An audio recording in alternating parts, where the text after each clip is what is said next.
Cliffside Estate, California. October 14th. I am walking toward a wedding I wasn't invited to. The air smells of expensive lilies and sea salt, but all I can smell is the lie. My name is Carol Simmons, and for 12 years my parents told me I was crazy to hide the fact that they were thieves.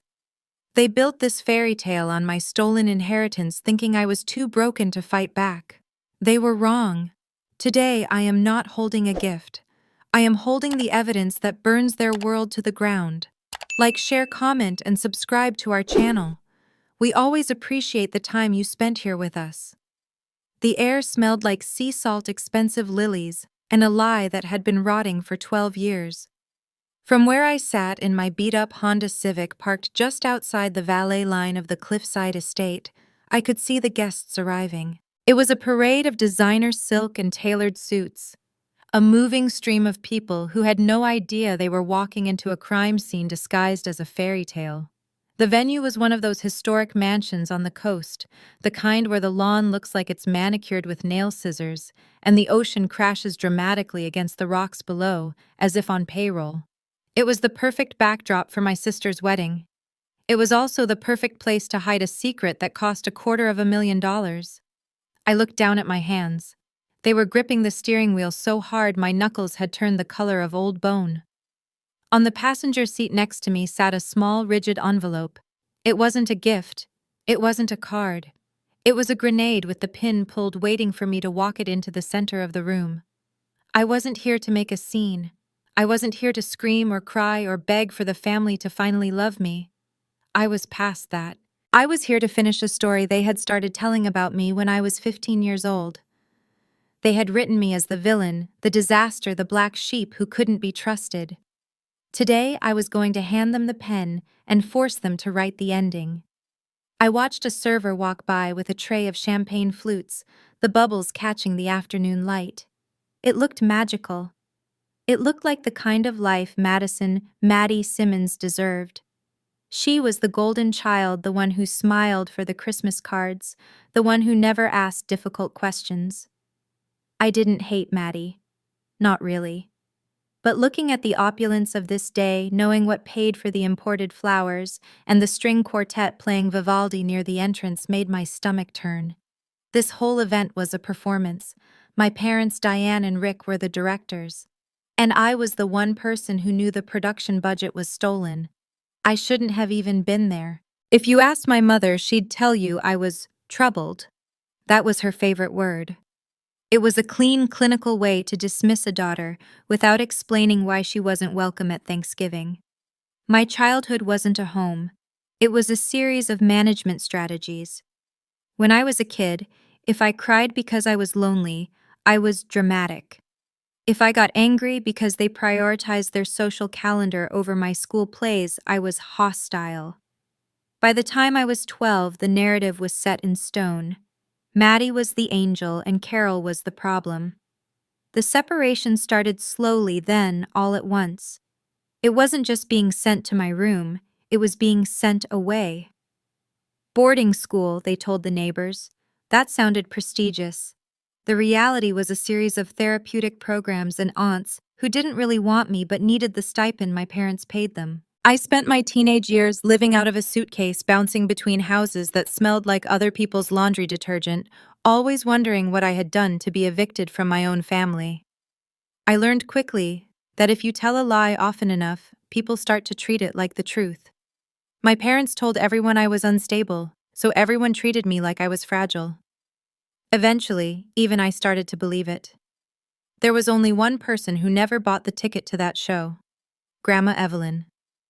Thinking about her now sitting in the shadow of this ostentatious wedding felt like a physical ache in my chest.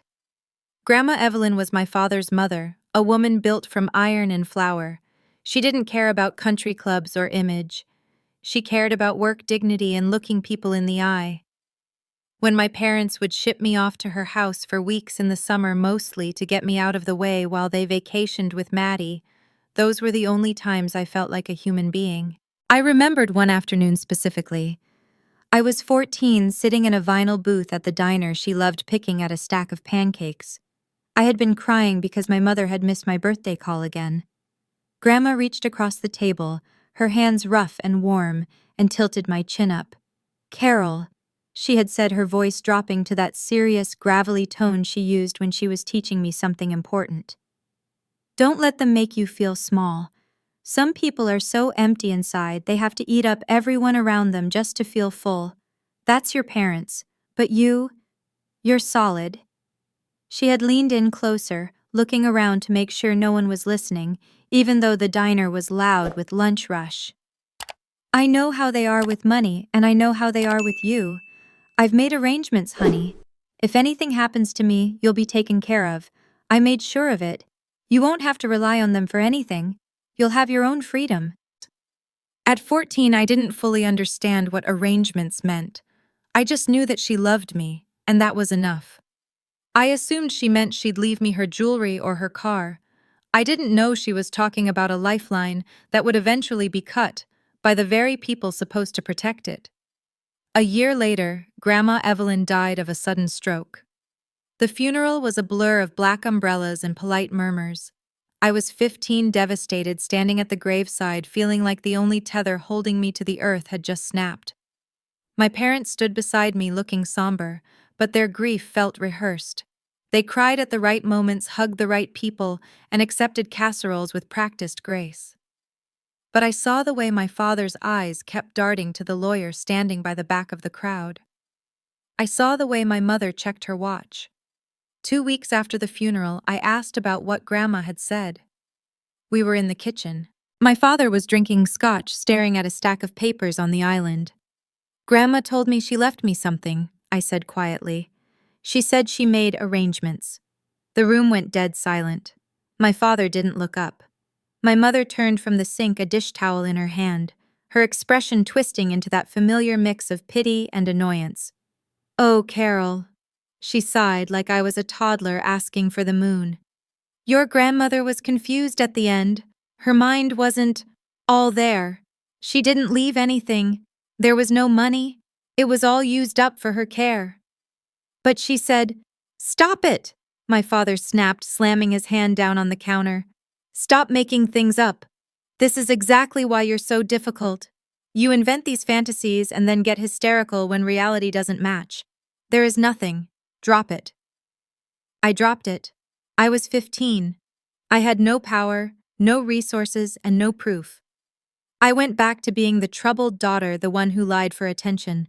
But late that night, creeping downstairs to get water, I heard them in the living room. They thought I was asleep. "The trust language is tricky, Rick," my mother was whispering. Her voice was sharp, anxious. "If she ever sees the paperwork—" "She won't," my father hissed back. "I'm the custodian. I handle the expenses. We can frame it as maintenance. Just keep her away from the mail." I froze on the stairs, my heart hammering against my ribs. The trust, custodian, maintenance. The words floated in the dark, disjointed and terrifying. I didn't know what they meant legally, but I knew what they meant emotionally. They were lying. They were scared. And they were stealing something that belonged to me. But fear is a powerful silencer. I convinced myself I had misheard. I convinced myself I was crazy, just like they said. I let the years roll by. I aged out of the house, moved into a studio apartment that smelled like mildew, worked double shifts at a warehouse, and scraped by. I let them erase me. Until 6 weeks ago. That was when the invitation arrived. It wasn't even a real invitation. It was a heavy cream-colored card with gold embossing addressed to Carol Simmons at my apartment. No "and guest." No handwritten note. Just the cold, formal announcement of Madison's nuptials to a man I'd never met. At the bottom, in small, elegant font, it read, "Please respect the couple's wish for a drama-free day." That was it. That was the spark. They didn't want me there, that was obvious. They sent the invite as a formality, a way to say they had done their duty, fully expecting me to stay away like the shameful secret I was. They thought I was still that scared 15-year-old girl who believed she was crazy. They thought they had buried the truth along with Grandma Evelyn. But they had made a mistake. They had underestimated how much I missed her. and they had underestimated what happens when you push someone until their back is against the wall. I didn't RSVP. I didn't call. Instead, I spent the last month doing something I should have done a decade ago. I stopped listening to what they told me, and I started looking at what they had written down. Outside the car window, the valet knocked gently on the glass, startling me back to the present. He was young, wearing a red vest, looking at my rusted Honda with polite confusion.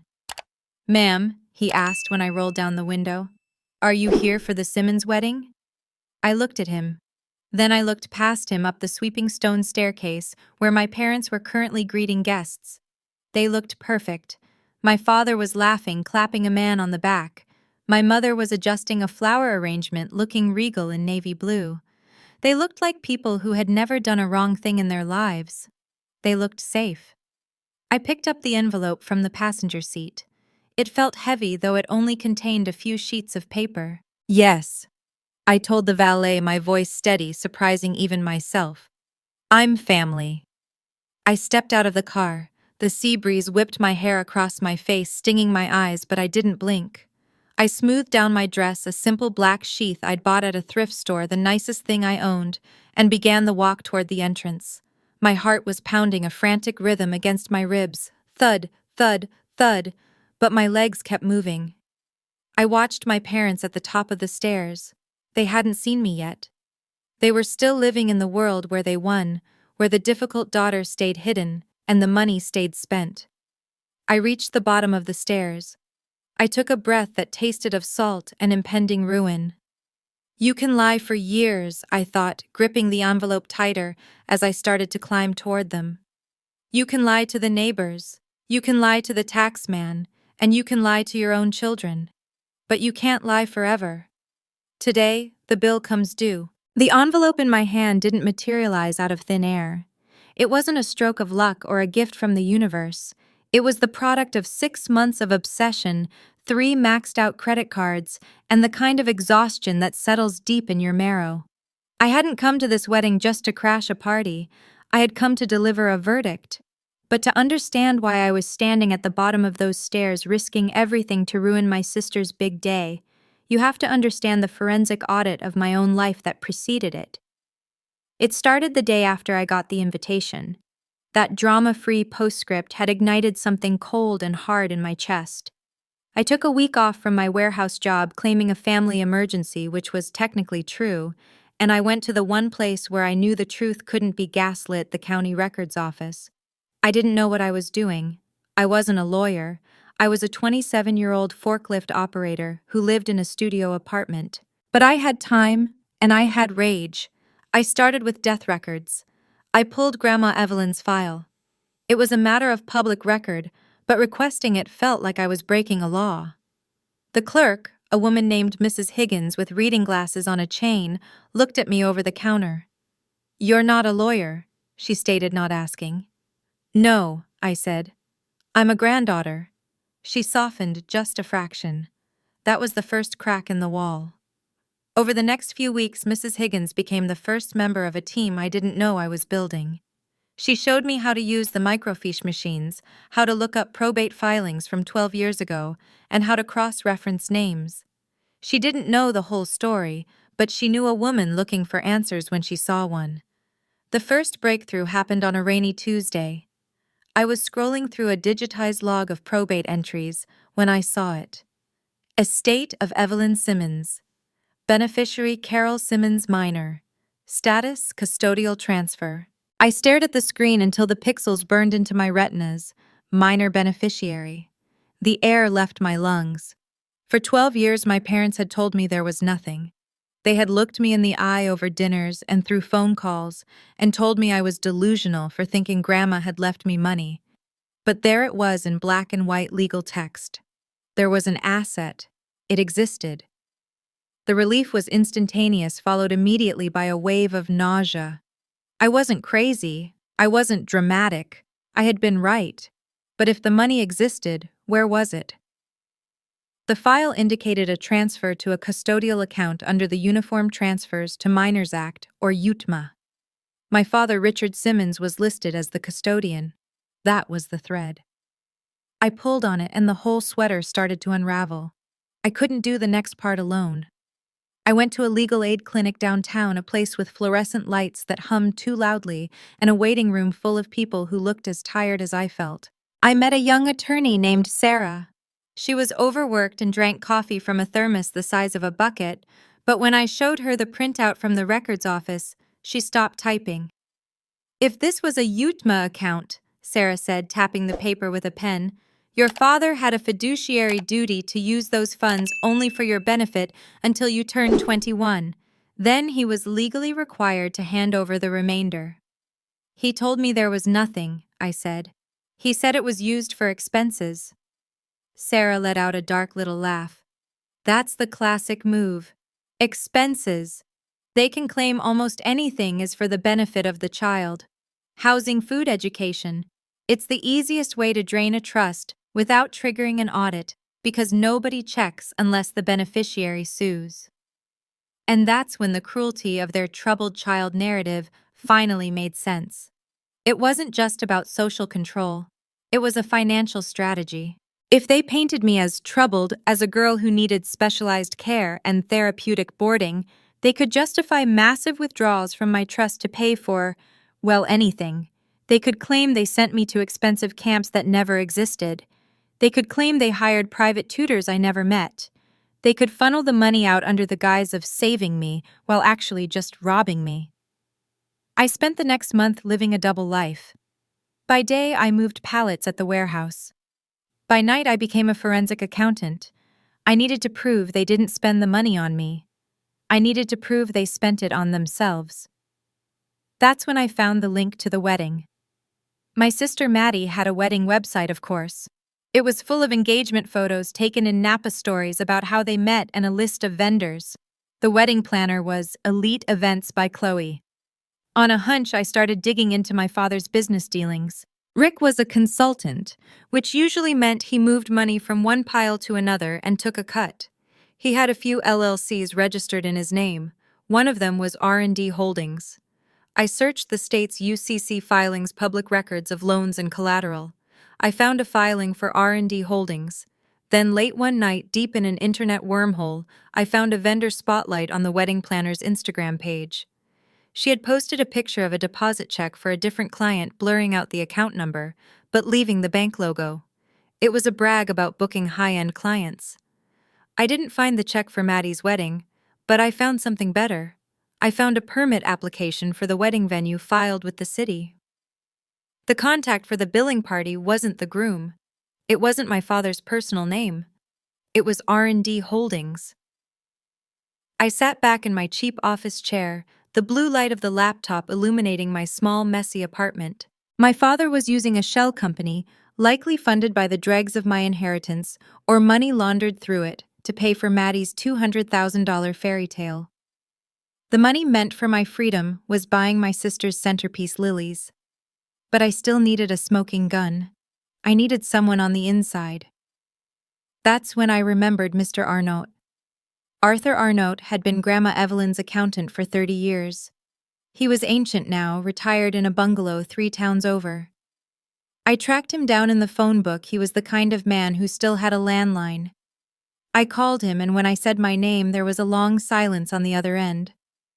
"Carol," he said, his voice raspy, "I wondered if you'd ever call." We met at a diner halfway between our towns.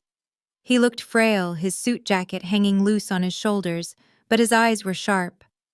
He didn't have the files anymore. He had handed them over when he retired, but he had his memory. "Your grandmother left you $300,000, Mr. Arnott said, stabbing at his eggs. "She knew your parents were difficult. She wanted you to have a start, a house, education." "They said it was gone," I said. "They said she was confused." "She was sharp as a tack until the day she died," he spat. "Your parents fought me for control of that account the minute she was in the ground. They bullied. They threatened to sue me for mismanagement if I didn't sign off on the transfer to your father as custodian. I held out as long as I could, but the law is the law. Parents are the default guardians." "Did you know they were stealing it?" "I suspected," he said sadly. I saw the initial withdrawals, administrative fees, consulting fees. I tried to flag it. That's when they fired me. He reached into his pocket and pulled out a folded piece of paper. It was a photocopy, grainy and old. I kept this, just in case. It was a copy of a withdrawal authorization from the trust, dated 3 months after Grandma died. It authorized a transfer of $50,000 to Simmons Family LLC. But it was the signature that made the blood drain from my face. It was signed Evelyn Simmons. But she was dead, I whispered. This is dated 3 months after she died. Exactly, Mr. Arnott said. And look at the signature, the loop on the S. That's not Evelyn's hand, that's your mother's. It was a forgery, a clumsy, arrogant forgery made by people who thought no one would ever check. They hadn't just exploited a loophole, they had committed a felony. I had them, but holding the truth is dangerous. The moment you have it, you become a target. I made a mistake, then I tried to reach out to Maddie. I still wanted to believe she was innocent in this. I wanted to give her an out before the walls came down. I sent her a text, careful and neutral. Maddie, I need to talk to you about Grandma's estate. I found some papers. Mom and Dad aren't telling the truth. The response came 3 hours later. It didn't sound like Maddie. It sounded like a press release. Carol, I hope you're doing well. Mom told me you might be having another episode. Please don't cause a scene right now. I'm under a lot of stress with the wedding. Let's just focus on being a happy family. Okay? It broke my heart, and then it hardened it. Another episode. They had already primed her. They had vaccinated her against the truth by telling her I was crazy before I even opened my mouth. She wasn't just a bystander. She was the shield they were hiding behind. 2 days later, my phone rang. The caller ID said Dad. I hadn't spoken to him in 2 years. I stared at the phone, my hand shaking before I swiped answer. Carol, he said. No greeting. His voice was ice over granite. Rick, I said. I wouldn't call him Dad, not anymore.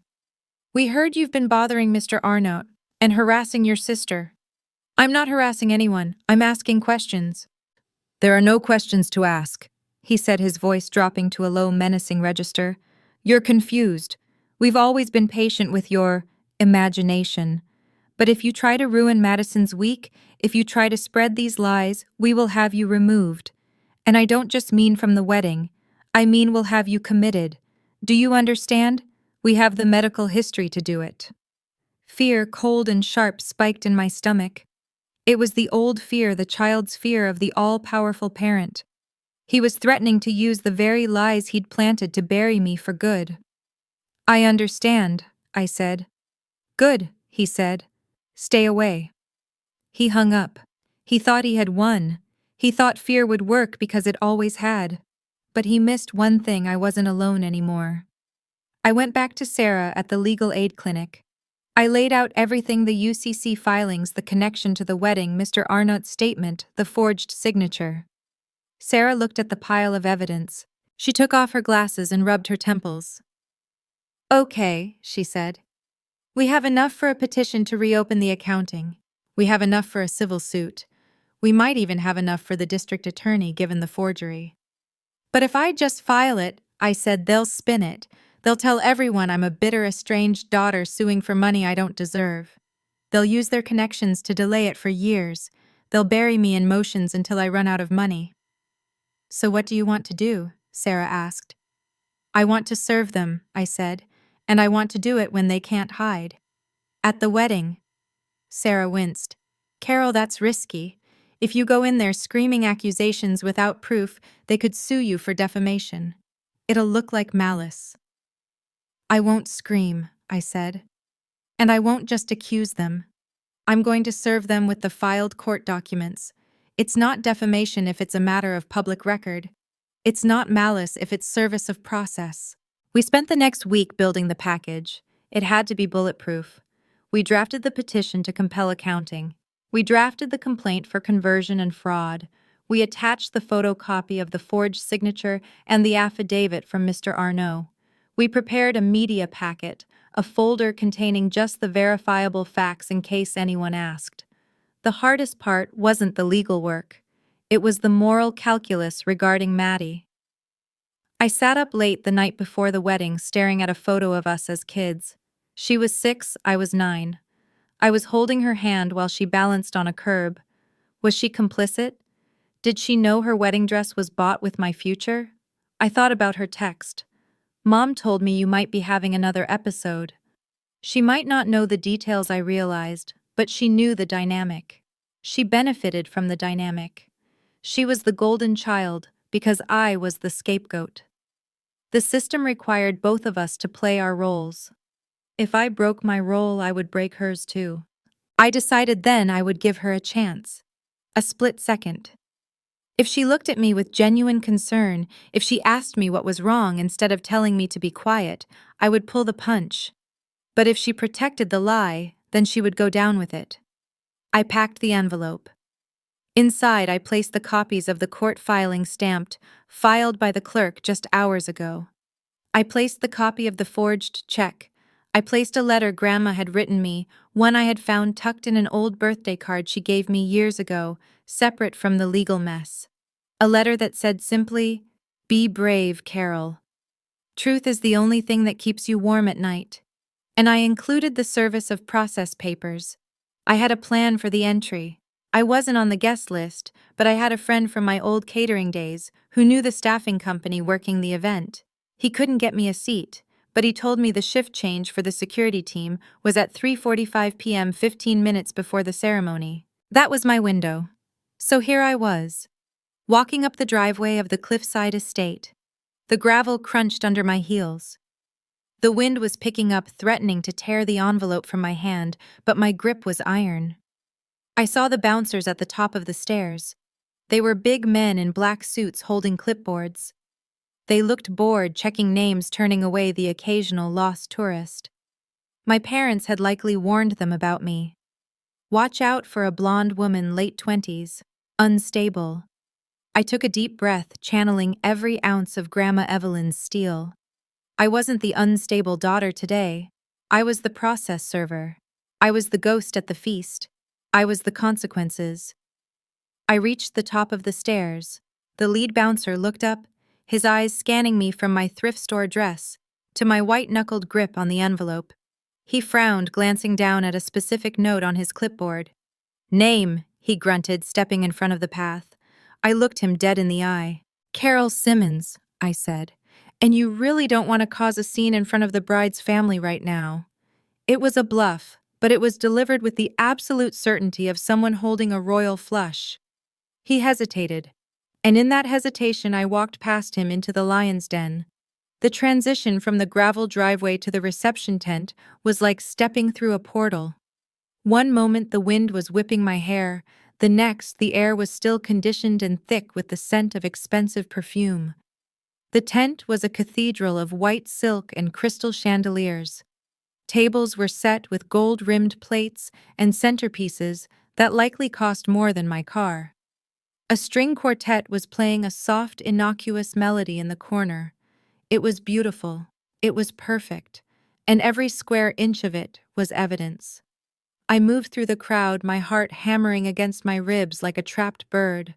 I kept my head high, the envelope pressed against my side like a shield.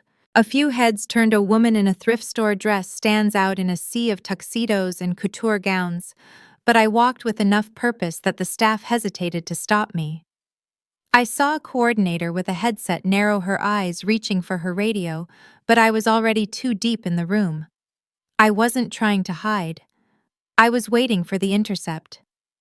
It happened near the bar. My parents materialized out of the crowd like sharks scenting blood in the water. One moment the path was clear, the next Rick and Diane were blocking my way. They were smiling for the benefit of the guests watching, but their eyes were dead. "You," my mother whispered the word, hissing through her teeth. She was wearing a navy gown that shimmered under the lights. "I told you not to come. Look at you. You look like a stray dog." "I'm just here to see my sister, Mom," I said, keeping my voice level. "You're here to ruin everything because you're jealous." my father said, stepping closer. He was looming over me, using his height to intimidate just like he used to when I was 12. Turn around and walk out, Carol, now, or we'll have the police drag you out. I don't think you want the police here, Rick, I said. Not with what I have in this envelope. My mother didn't blink. She just moved her hand. It was a small, calculated motion. She tipped her champagne flute, and the golden liquid splashed across the front of my black dress. It was cold and sticky. Oh no, she said, her voice rising to a performative, pitying volume that carried to the nearby tables. Carol, darling, you're so clumsy. Look what you've done to yourself. You really aren't well enough to be here, are you? She reached out as if to dab at the stain digging her nails into my arm. Leave, she whispered in my ear. You are nothing. You are an embarrassment. The old Carol would have shrunk. The old Carol would have apologized for being spilled on, would have felt the familiar burn of shame and run to the bathroom to cry. But the old Carol didn't know about the shell companies. The old Carol didn't know she was worth $300,000. I didn't move. I didn't wipe the champagne. I just looked at her. That's fine, Mom. It washes out, unlike fraud. Before she could react, the crowd parted. The bride was coming. Maddie swept toward us, a vision in white lace and silk. She looked stunning, truly, but her face was twisted into a mask of fury that mirrored our mother's. She didn't look like a sister. She looked like a shareholder protecting an investment. What are you doing? Maddie demanded, her voice trembling with rage. I asked you for one thing, to stay away. I needed to give you something, Maddie, I said. I don't want your gift, she snapped. You're selfish. You've always been selfish. You can't stand that today is about me. Grandma wouldn't have wanted this drama, Carol. She would be ashamed of you. The mention of Grandma was the trigger. It cleared the fog of adrenaline and left everything sharp and bright. Do you know where my inheritance went, Maddie? I asked. The question hung in the air between us. What? Maddie blinked, thrown off script.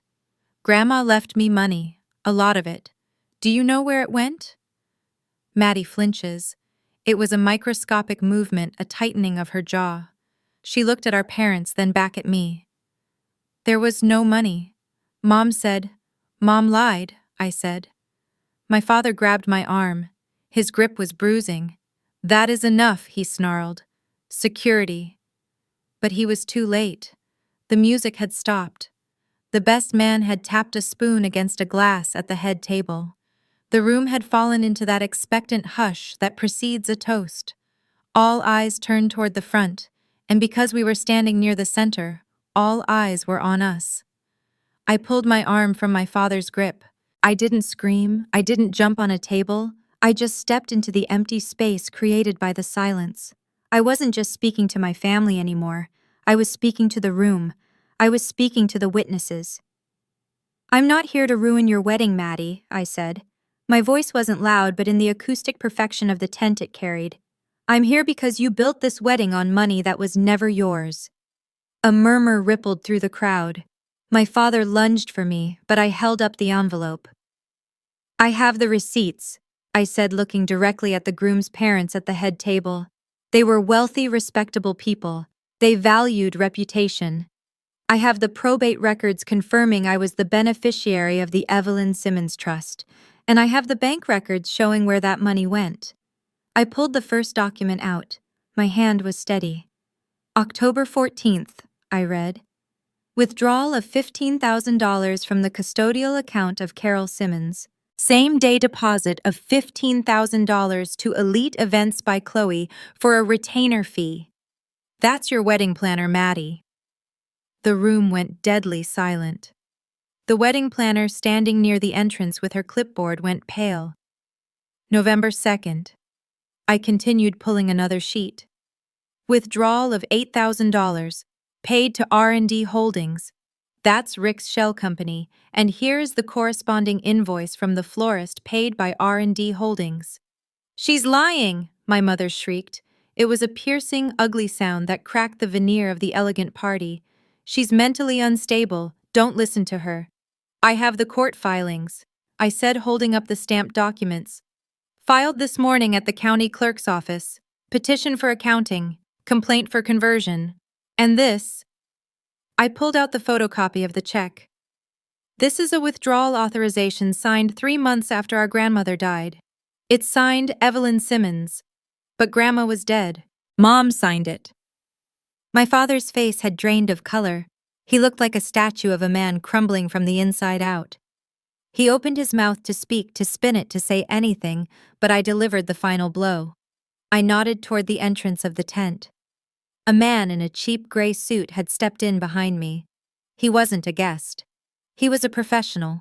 He walked straight up to my parents, who were frozen in the spotlight of their own making. "Richard Simmons, Diane Simmons," the man asked. "What is this?" my father croaked. The man thrust a stack of thick papers into my father's chest. "You've been served. Civil suit for fraud, breach of fiduciary duty, and conversion. Have a nice day." The thwack of the papers hitting my father's chest was the loudest sound in the room. The silence that followed was heavy, suffocating. The guests were staring, their champagne glasses suspended halfway to their mouths. The social contract had been breached. This wasn't a family squabble anymore. This was the law. But I wasn't done. I had one more thing. The money was the weapon, but this was the funeral. I pulled the letter from the envelope. The paper was yellowed, the handwriting spidery and familiar. "You said Grandma would be ashamed of me," I said to Maddie, who was standing frozen, her bouquet trembling in her hands. "You said she didn't leave anything, but she left this." I read the excerpt I had memorized 1,000 times in the dark of my apartment. "Carol, my brave girl. People like your father think power is about controlling others. They think love is something you buy or extort. They are wrong. Don't let them eat your spirit to feed their egos. I am leaving you this money so you never have to ask them for permission to exist. Freedom is the only inheritance that matters, and money is just a tool to get it. Be free." I lowered the letter. "She didn't leave the money for a party, Maddie. She left it for my freedom, and you all ate it." The collapse happened in slow motion. My mother broke first. It wasn't a graceful faint. It was a collapse of the ego. She started sobbing, a raw, jagged sound. "I did everything for this family," she screamed, her face blotchy and ruined. "We needed it. We have expenses. You ungrateful little brat. We kept a roof over your head." It was a confession. She didn't deny taking it. She justified it. My father went cold. He looked around the room, seeing the judgment in the eyes of his friends, his business partners, his son-in-law's family. The mask of the successful consultant slipped, revealing the terrified grifter underneath. "It's a misunderstanding," he stammered to the room at large. "Accounting errors. We'll sort it out." But no one was nodding. No one was smiling. Maddie's fiancé, a decent guy named Greg, who worked in finance, stepped away from Maddie. He looked at my father, then at the process server's papers, then at his bride. "Is it true?" Greg asked. His voice was quiet, horrified. "Did your parents pay for this wedding with stolen money?" Maddie looked at him. She looked at the parents she had idolized, the parents she had defended against her crazy sister for years. She saw Mom hyperventilating and blaming me. She saw Dad lying to a room full of people who knew better.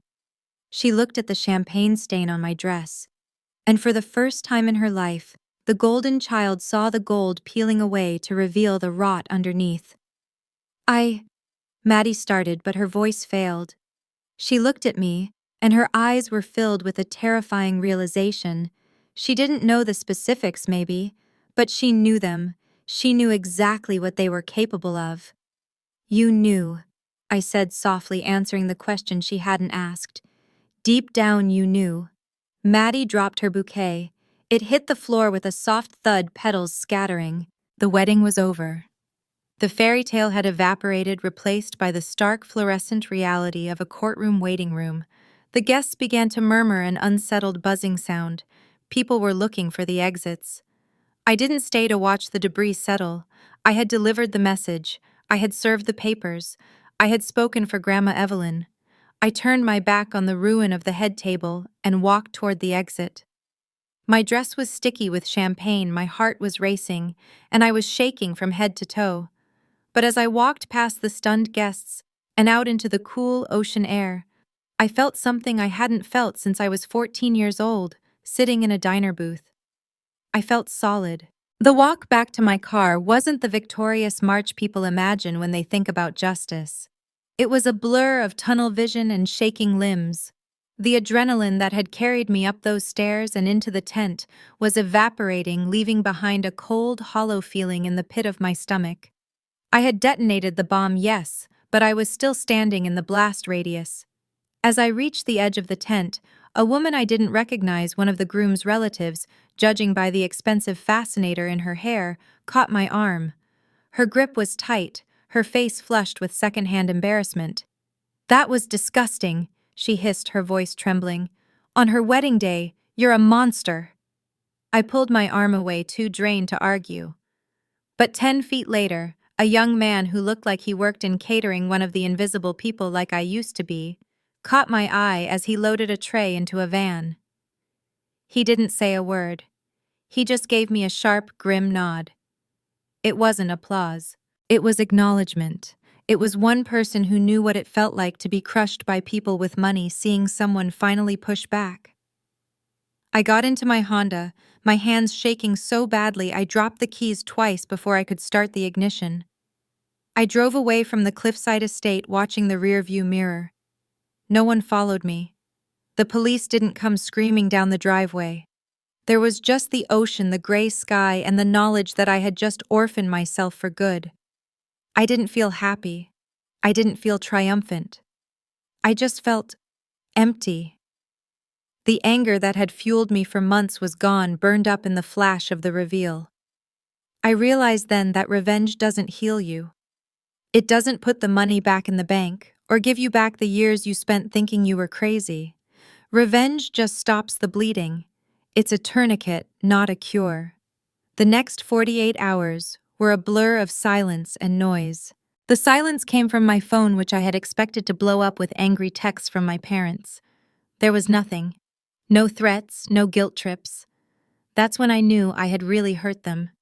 Narcissists only go quiet when they are scrambling for a narrative or when their lawyers tell them to shut up. The noise came from the legal machine I had switched on. On Monday morning, I was in Sarah's office at the legal aid clinic. She looked different, less tired, more focused. The media packet and the public service of process had done exactly what we hoped. It forced transparency. "It's messy, Carol," Sarah said, sliding a fresh stack of papers across her desk. "But it's the good kind of messy. The process server's affidavit is filed. The petition to compel accounting has triggered a freeze on the estate's remaining assets. But here's the kicker." She tapped a document on top. "The district attorney's office called me this morning. The forgery on the check that moved this from civil to criminal. They're opening an investigation into elder financial abuse and fraud." We spent the next hour going over the initial findings. The rabbit hole went deeper than I had imagined. It wasn't just the wedding. Once Sarah and the forensic accountant started pulling the threads on the R&D Holdings LLC, the whole tapestry of my parents' life unraveled. There were lease payments for a luxury SUV written off as transportation services for the trust. There were consulting fees paid to the LLC that coincided perfectly with their annual trips to Europe. They hadn't just dipped into the pot. They had treated my grandmother's legacy as their personal piggy bank. The theft wasn't a one-time desperation. It was a lifestyle. "They're going to try to settle," Sarah warned me. "They'll offer to pay back a portion if you drop the fraud complaint. They'll want a non-disclosure agreement." "No deals," I said, my voice flat. "I don't want a settlement. I want the record to show what they did." I went home to my apartment that night, the weight of the legal battle settling on my shoulders. I was heating up a can of soup when a knock came at the door. I froze. My address wasn't a secret, but my family had never visited. I walked to the door and looked through the peephole. It was Maddie. She wasn't wearing the lace gown anymore. She was wearing oversized sweatpants and a hoodie that looked like it belonged to Greg. Her hair, usually perfectly styled, was pulled back in a messy knot. She had no makeup on and her eyes were swollen almost shut. I opened the door. For a long moment we just stood there. The hallway smelled like old carpet and my neighbor's cigarette smoke, a far cry from the lilies and sea salt of the estate. "Can I come in?" she asked. Her voice was small, broken. I stepped back. She walked into my tiny studio, looking around at the futon, the stack of library books, the peeling paint on the windowsill. It was the first time she had ever seen where I lived. It was the first time she had seen the reality of the troubled sister's life versus her own. She sat on the edge of my futon, wringing her hands. "Greg called off the honeymoon," she said quietly. "He didn't call off the wedding, not legally, not yet, but he went to stay with his parents. He said he needs to think.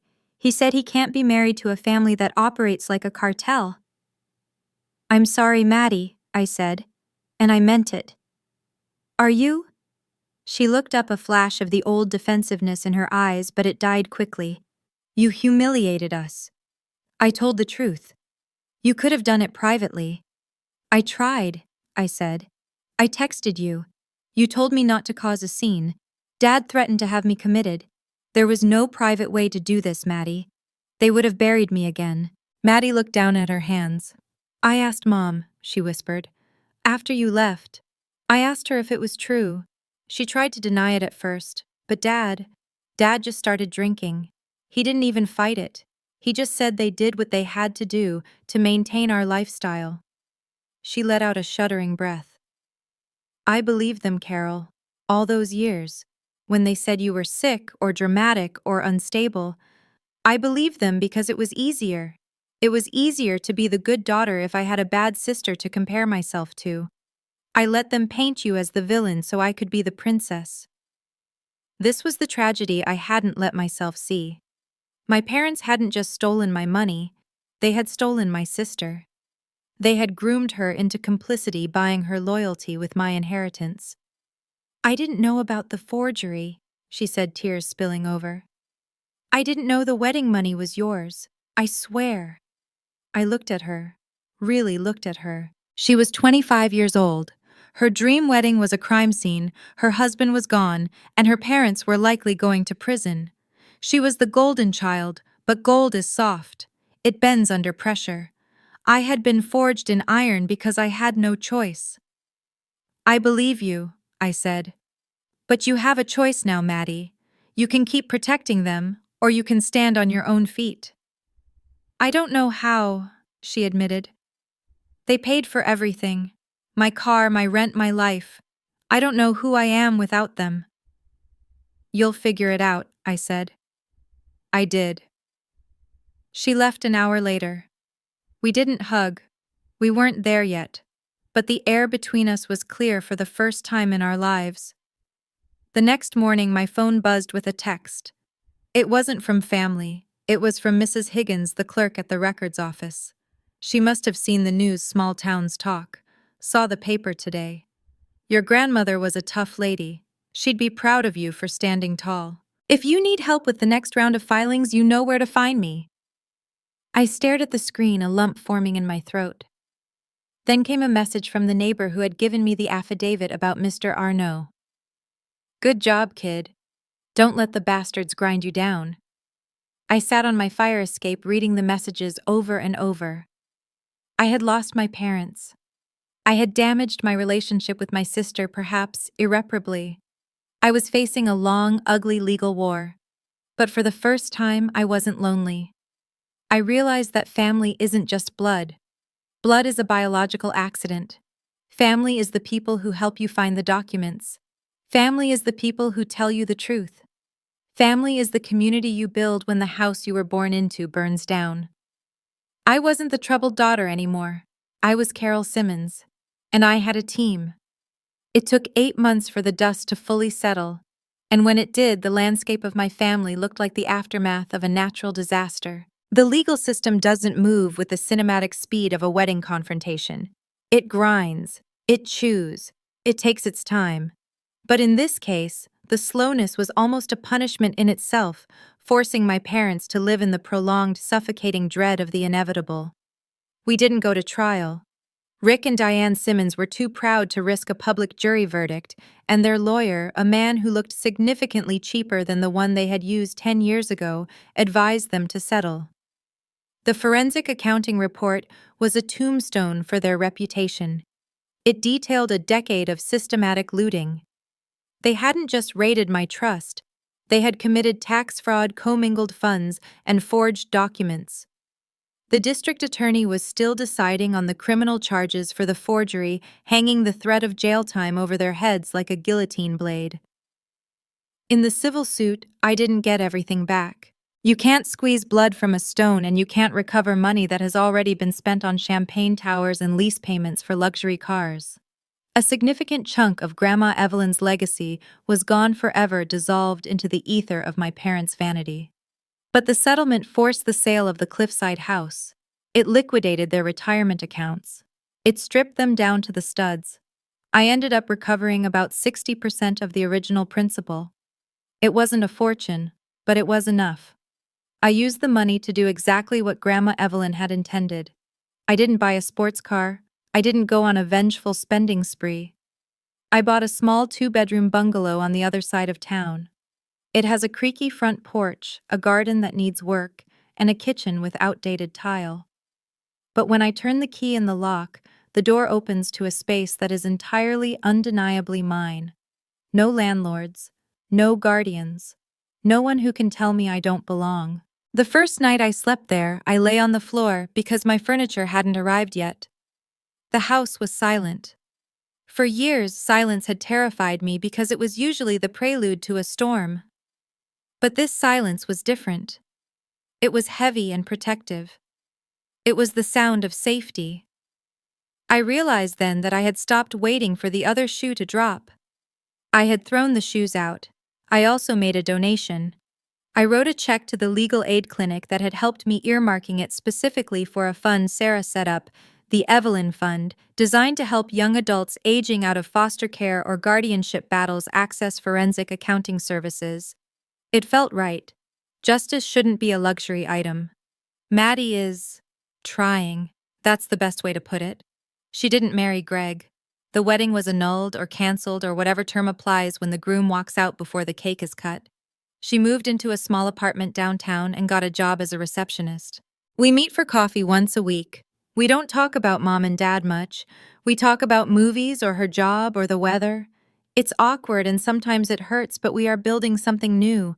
We are building a relationship based on who we actually are, not the roles we were assigned in our parents' play. Last Sunday, I finally went to the cemetery. I hadn't gone since the funeral when I was 15. I couldn't bear it back then, knowing I had failed to protect her legacy. But now, I walked through the iron gates with my head up.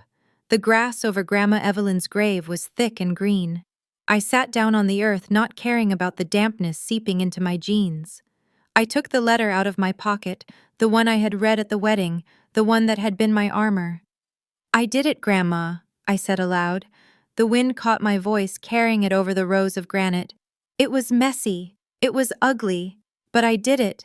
They can't hurt us anymore." I didn't cry. I think I had cried all my tears years ago in those therapeutic boarding schools. Instead, I felt a deep, resonating calm. I left a small bouquet of wildflowers from my new garden on the stone. I didn't say goodbye. I just said thank you. That evening, sitting on my porch with a mug of tea, I opened my laptop. I shouldn't have looked, but curiosity is a hard habit to break.